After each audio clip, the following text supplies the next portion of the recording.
grade 8, how are you? I miss you so much and I hope to be fine. After finishing our third quarter, today we will start our fourth quarter with the first lesson, the Hellenistic period. First, we have to know about the word Hellenistic and what did refer to. Let's start. The word Hellenistic refers to this word, Hellesian, and this word means to speak Greek or identify with the Greeks. The story of the Hellenistic period started when Philip II of Macedonia ruled the country. First, we have to know what is Macedonia. Macedonia is a small mountainous country north of Greece, located in this area, north of Greece. Most of its people were farmers. They cared little for Greeks and fought them in Persian wars.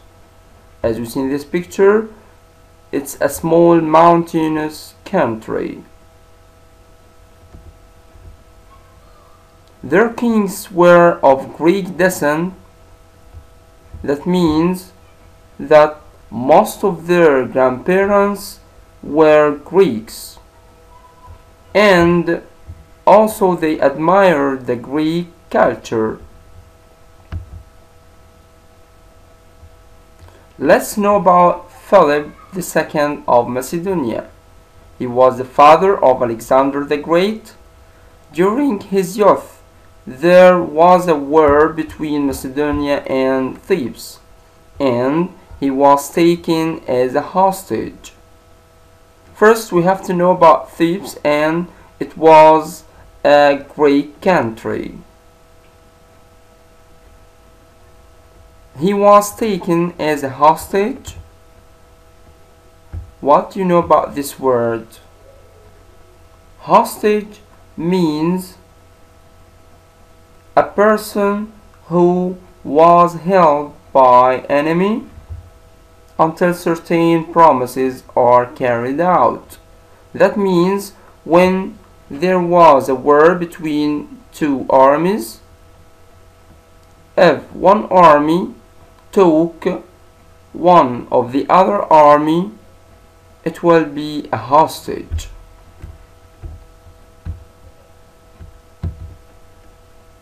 Let's go to the second part. Although he was a hostage for many years, Philip II of Macedonia, he learned how to love Greek culture. However, he disliked the weaknesses of the Greek government. Also, he believed it was his chance to unify the city-states of Greece and spread the Greek culture. It took him over 20 years to achieve his goals to develop the country.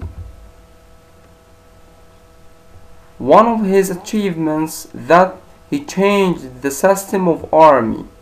For example, until his time, the Macedonian army was made up of volunteers who fought only in the summer.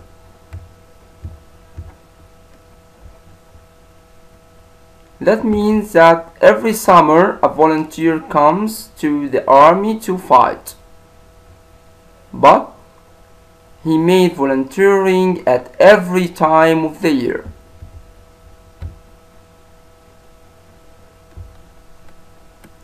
For example, until his time, the Macedonian army was made up of volunteers who fought only in the summer.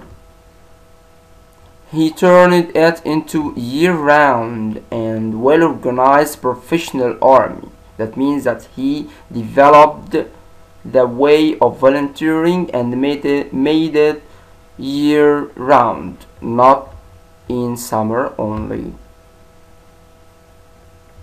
Another advance or improvement that Philip also developed an infantry formation of the army that called phalanx.